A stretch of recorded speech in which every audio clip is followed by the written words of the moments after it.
Instant Maggi noodles. இந்த மேகினாலே ஒருத்தருக்கு நூடுல்ஸ்னு ஒரு பேச்சு சொன்னாலே மேகியை தான் ஞாபகத்துக்கு வர அளவுக்கு இந்த மஞ்சள் கலர் பேக்கெட் அந்த அளவுக்கு பரிச்சயம்.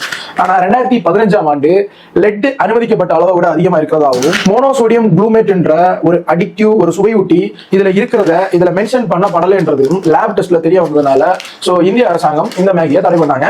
அதுக்கப்புறம் சராசரியா ஒரு 5 மாதம் தாண்டி சோ கோர்ட்ல வந்து பல சட்ட வழக்குகளை சந்திச்சு எதிர்கொண்டு திரும்பவும் வந்து மேகி வந்தது.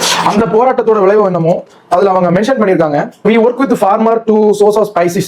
முக்கியமா வந்து விவசாயிகளோட உழைக்கிற இந்த டேஸ்ட்டை கொடுக்கறதுக்காக அப்படின்ற துணி படுறதுக்கு அளவுக்கு எழுதியிருக்காங்க. சரி, அப்படிதான் உள்ள என்னென்ன அவ்வளவு விவசாயிகளோட சேர்ந்து என்னென்ன ஆட் பண்ணிருக்காங்கன்ற இன்கிரீடியன்ஸ் என்னென்ன இருக்கு அப்படின்றத பார்ப்போம். ஒரு சின்ன சந்தேகம், இதுல மென்ஷன் பண்ணப்படாத ஏதாவது ஆட் பண்ணா நம்மளால கண்டுபிடிக்க முடியாது, அதையும் தெரிஞ்சுக்கோங்க. அப்படிதான் ஒரு தடவை பேன் ஆயிருக்காங்க. சரி, என்னதான் இருந்தாலும் இந்த தடவை நம்பி இதுல இருக்கிறதெல்லாம் பார்ப்போம். சரி, இவங்க ஒரு மசாலா கொடுக்குறாங்க இல்லையா, உள்ளாடி ஒரு சின்ன கவர்ல மசாலா கொடுக்குறாங்க. அது சுத்தமா ஒரு ஆயுர்வேதிக் மருந்துன்னு சொல்ற அளவுக்கு உள்ளி பொடி, மஞ்சள் பொடி, சிகப்பு மிளகாய் பொடி, இஞ்சி பொடி, வெந்தய பொடி, பிளாக் பெப்பர் பொடி, கொஞ்சம் பாம் ஆயில், சுகர், இப்படி ஒரு மருந்தே அந்த ஸ்பைசஸ்ல வந்து இருக்கு. அதுக்கு கூட என்ன பண்ணிருக்காங்கன்னா ரிஃபைன்டு வீட் ஃப்ளோர் ஆட் பண்றாங்க. இதுக்கு கூட எதுக்கு மைதான்றது தெரியல. சரி, ஓகே.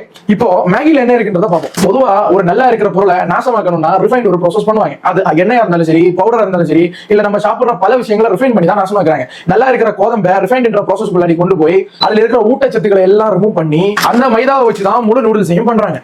புரோட்டீன் எவ்வளவு இருக்குன்றத பார்க்கலாம். ஒரு 8.2 கிராம் அளவுக்கு புரோட்டீன் இருக்கு. கொழுப்பு கொஞ்சம் அதிகமாவே இருக்கு. ஏன் அப்படின்னா சேச்சுரேட்டட் ஃபேட்டி ஆசிட்ஸ் வந்து 8.2 இருக்கு. சோ கிட்டத்தட்ட 100 கிராம்ல 8.2 கிராம் அளவுக்கு சேச்சுரேட்டட் ஃபேட்டி ஆசிட்ஸ் வந்து ஆட் பண்ணிருக்காங்க.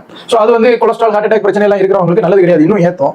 ஆனா உயர் ரத்த அழுத்தம், பிபி இருக்கிறவங்க, ஹார்ட் பிரச்சனை இருக்கிறவங்க இந்த மேகி நூடுல்ஸா மோந்து பார்க்க முடியாத அளவுக்கு ஒரு அதிகமா இருக்கிற ஒரு பொருள் என்னன்னா சோடியம். 1028 mg அளவுக்கு சோடியம் வந்து ஆட் பண்ணிருக்காங்க. அந்த பேன் பண்ண டைம்ல வந்து லெட் அதிகமா இருந்துன்னு சொன்னாங்க இல்லையா. சோ அது வந்து லெட் வந்து அதிகமா இருந்துச்சுன்னா கிட்னி ஃபெயிலியர், பல மோசமான விளைவுகளை ஏற்படுத்தும். அந்த லெட் அதிகமா இருக்கிறத எடுத்துக்க கூடாது.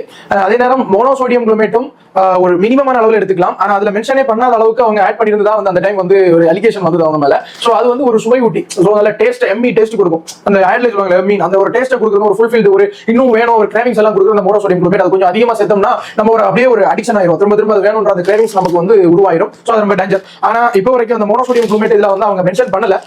பட் அது கணிசமான அளவுல வந்து அது அங்கீகரிக்கப்பட்டதுதான். அளவுக்கு அதிகமா கொடுத்துட்டு அதுல மென்ஷனே பண்ணப்படலைன்னா நேரம் இருந்த அலிகேஷன்.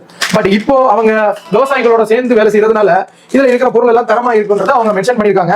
என்னதான் இருந்தாலும் மைதா மாவுக்கு பதிலா கோதுமை மாவுல பண்ணியிருந்தா கொஞ்சம் நல்லா இருந்திருக்கும். ஏன் அப்படின்னா 157 குவாலிட்டி டெஸ்ட் பண்ணிருக்காங்க. இந்த 157ல ஒரு டெஸ்ட் கூட சேர்த்து மைதா உடம்புக்கு நல்லதான் கூட சேர்த்து பண்ணியிருந்தாங்கன்னா கண்டிப்பா அவங்க கோதுமை மாவுல பண்ணிருப்பாங்கன்றது என்னோட கருத்து. சோ அடிக்கடி சாப்பிடணும்னு நினைச்சீங்கன்னா எப்பாவது ஒரு காரணம் எடுத்துக்கலாம். சோ எப்பவும் எடுத்துக்கிறது வந்து நல்லது கிடையாது. தேங்க்யூ.